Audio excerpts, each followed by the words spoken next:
Hello everyone, welcome back to my channel and welcome to another video and welcome to the final day of 2019. It's been a crazy year. I thought I'd do a little recap before year end, going into 2020, and talk about some of the things I want to change and also why this year has probably been one of the most challenging years of my life so far. So let's go back to January 2019. I made a video. It was about me potentially replacing my car with an A35. To be blank, it was a little bit of clickbait, you know, striking whilst the iron's hot, because the A35 for about 2 weeks was a really trendy car, so I thought, let me jump on that bandwagon. But it was a good excuse for me to make a video at quite a difficult time in my life. Some of you may have sensed it, and I did touch on it very briefly in that video, but I was going through a really rough time.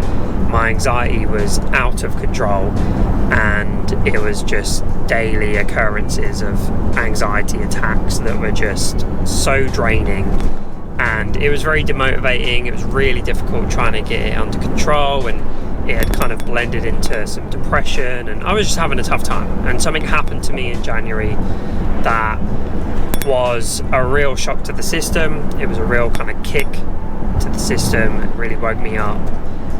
And for about 4 months after that, I was on a journey which was to not only manage my anxiety, but also get a lot of other things in my life in order that were, you know, on the verge of just getting completely out of control. So it was a real rough start to the year, but a lot has happened since. So not only have I gone through a lot of personal change in terms of, you know, mental growth and coming to terms with the fact that I have anxiety and just living with it and managing it on a day-to-day basis, but professionally I also changed my entire career. I decided that I no longer wanted to work in the field I was in because that was a contributor to how I was feeling at the time, and fortunately that move has worked out for me so far, and I plan to make it work out for me going into 2020 as well. Now, I'm not going to go into too much detail about what I now do professionally, only because I've overshared in the past and it's kind of bitten me on the backside, so I don't want to make that mistake again.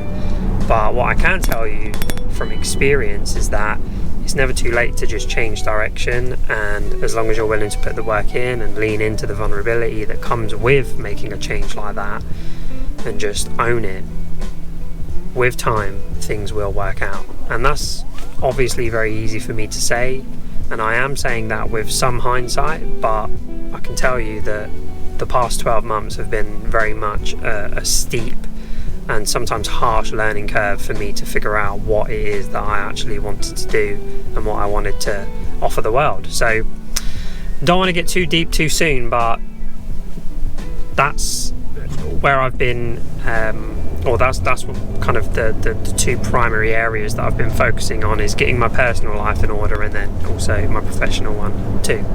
So in that video, I did explain that, you know, it's important for men to be open, to have an open dialogue with one another, to talk and just, you know, just be there for one another. And it sounds so like hippie and so cliche to some degree, but I really do believe in that. And I had a lot of people reach out to me on Instagram, and I really appreciated that. I really appreciated that people that watched my videos were willing to message me on Instagram about some things they were going through at that time in their lives, and just be able to exchange some DMs and just talk about it. That was so cool. That was a real highlight for me this year. And, you know, my channel hasn't grown as quick as some of the other car YouTube channels have, and I'm fine with that, because this has only ever been a hobby for me. I'm not pursuing it as a career. I have no expectation to earn money from this. It's just fun.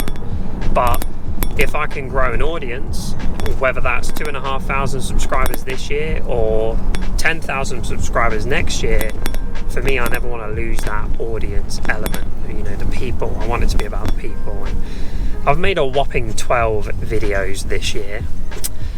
And I think we can all be quite honest and say that consistency has not been one of my key strengths. And And that is partly to do with me just feeling a little demotivated making content that I'm not necessarily happy with.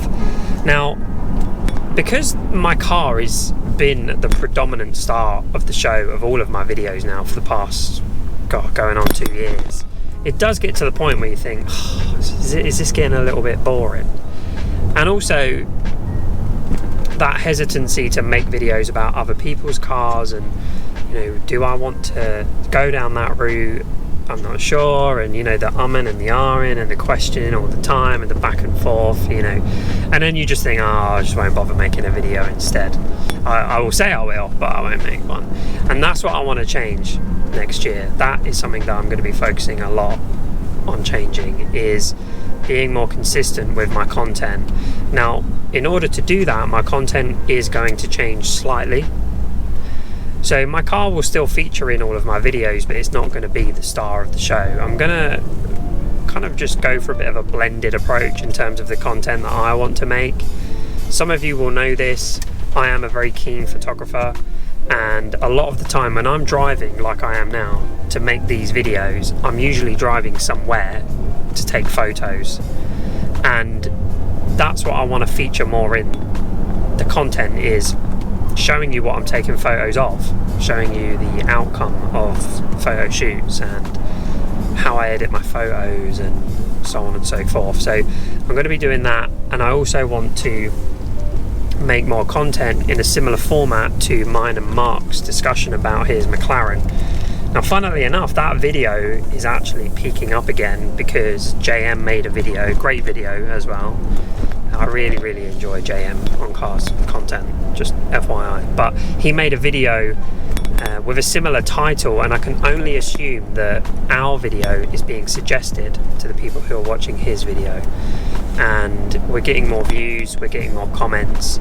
But what I really enjoyed about that video was just sitting down, a very loose idea of what we were going to talk about. So no script, no questions written down on a piece of paper, and just going with the conversation. And I want to make more content like that with Mark. It'd be good to get an update from Mark on what he's been doing, but also with other people too. And it doesn't necessarily need to be just about cars. It can also be about business or success, careers, etc. And I don't necessarily want to speak with people who are millionaires. Not that I have anything against talking to millionaires, but what I'd really be interested in doing is speaking to people that are not millionaires but have got maybe, they own a home, their families are looked after, and maybe they've got, less than, 500,000 in the bank, more obtainable, I would say, for a majority of people, or people that have worked a longer career in order to accumulate those funds. It's just an off-the-cuff idea at the moment. I need to put a bit more thought into it, but I do want to make more content like that because I am a very interested person. I like speaking to people, I like learning about people, I like asking them questions, and yeah, I had a lot of fun doing it, so I want to do that more. And if you feel like you've got an interesting story to tell, then please do reach out to me. You can drop me an email. I read all the emails I get, not the comments. And that's another thing that I'm going to be working on and doing a better job with next year, is reading the comments and responding to them properly. A lot of the time I will respond to comments in a bit of a vacuum, so I'll get 20, 30, 40 notifications from the Creator app and be like, oh my god, I must respond, and then I respond in a hurry. So a lot of the time I reread my responses and I'm like, what am I even talking about? So I want to take more time to interact with the people that are taking the time to comment on my videos, whether that be with hate or not. I'm always going to respond, or try to. And oh, we've got someone driving right up our backside. There we go. And just really keep the interaction up with you guys, because I have been slacking this year, and I want to make more content on a more regular basis.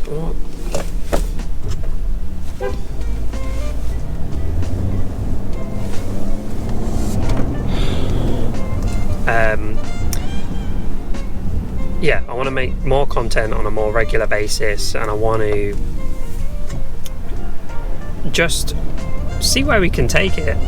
See where we can take it. I don't have any goals in terms of I want X amount of subscribers. It's more just, I've built the foundation, so why not continue to grow the channel a bit more actively, Now that doesn't mean that I'm going to start advertising all sorts of crazy things that have no relation to my channel or the content I'm going to be making, and I have absolutely no interest in becoming an influencer.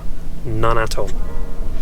You will never see me post on Instagram anything that is just bullshit. You're never going to get me trying to get you to buy something and spread it over 6 months. It's not going to happen. So with all that said, let's just see where we get to. Let's see what happens, see how the channel grows. And I think, my outlook for 2020 is to focus on my personal life. So I want to move house, I'm getting married, I would like a new car. These are all big things that I need to just focus on. I need to make sure that professionally I'm being smart with my money, and just really look to the future and kind of chase down these imminent goals, get these things paid for, and kind of just move on. Okay, weird edit. I'm now leaving the supermarket, but I wanted to revisit the ending of this video because as I was walking around the shop doing my shopping, I was conscious that the ending I had recorded didn't make much sense, so I wanted to re-record it. But I wanted to wrap this video up, guys, by just saying that I hope you have all had a great year, and if you haven't had a great year, don't worry, because tomorrow is a new year, and as corny as that sounds, it is an opportunity to try and have a better year. I'm not saying the best year, but I'm saying a better year. And anxiety is a strange thing. It's very relative. There are always going to be people that are worse off than myself, and I know that. I know there are people that are dealing with long-term illnesses or more serious short-term illnesses, and that in reality I shouldn't be complaining as much as I am, or have done personally off camera over the last 12 months. But that's the unfortunate thing with anxiety is, and depression, is that it kind of stops you from having that mindset. But what I can say is that over the past 12 months I've been on a journey where I've been trying to challenge those thoughts and really try and shift my mindset to become more optimistic and generally try and see the positive side of things as opposed to just digging deep into the negative of everything. And I'm not saying it's going to work for everybody, but it has worked for me. And again, as corny as this sounds, I've been given this piece of advice from different counsellors and psychiatrists over the years, and I've read it online from different people that I follow, and it's quite simple. It's essentially, life is always going to throw you curveballs, it's always going to throw you challenges, but it's how you react to them that matters the most. In the past, I've always been one of those people that has reacted with stress, and for that reason, I've felt the effects of it both mentally and physically. But shifting my mindset toward being a bit more pragmatic and just accepting of circumstances and having a clear focus of how I can shift or change things even in the small ways to help me move forward has really, really helped. It's all well and good talking with hindsight. It's so easy to look back and preach, but given that I've lived through it for years and years now, I can genuinely vouch for how you react has such an impact on life, and the energy you put out there is usually the energy that will surround you. So I don't want to make this too weird and preachy, but I wanted to end the video on a high note a reflective note, and I wanted to say, for those people who may be struggling with the idea of celebrating New Year, or you're stressing out about going into another year, just keep pushing, because it does get better. Eventually it will get better. And very often, and I'm not speaking for everybody here, but if you're like me and you struggle with accepting, whether that be accepting where you are in life, accepting the things you've been able to afford in life, accepting family, you know, having children, just accepting, then all I can say is keep going. Just keep going. Don't give up. It's all increments. And very often the most challenging part of this is looking in the mirror and challenging yourself, your own opinions, your own thoughts, your own outlooks, your own limitations, and just knocking them down. And that is going to be a bit of a downy end to a video, but like I said, I wanted to reflect on the year, and I think it's only fair that I'm as transparent with you guys as I can be. And that is very much my mindset, is, you know, this year's been challenging, but I'm going to focus on making 2020 another great year. And I would heavily emphasize that you try your very best to do the same. Just try. Guys, if any of you are struggling, please do reach out to me on Instagram. If you'd rather use email, you can also email me. I'm always open to have a chat about these sorts of things. I'm not an expert, but I am a good listener, and you know, I'm always happy to have a chat with people. So that's going to be the end of this video. I hope you have had a great 2019, and I hope you have a great 2020. And until my next video, peace.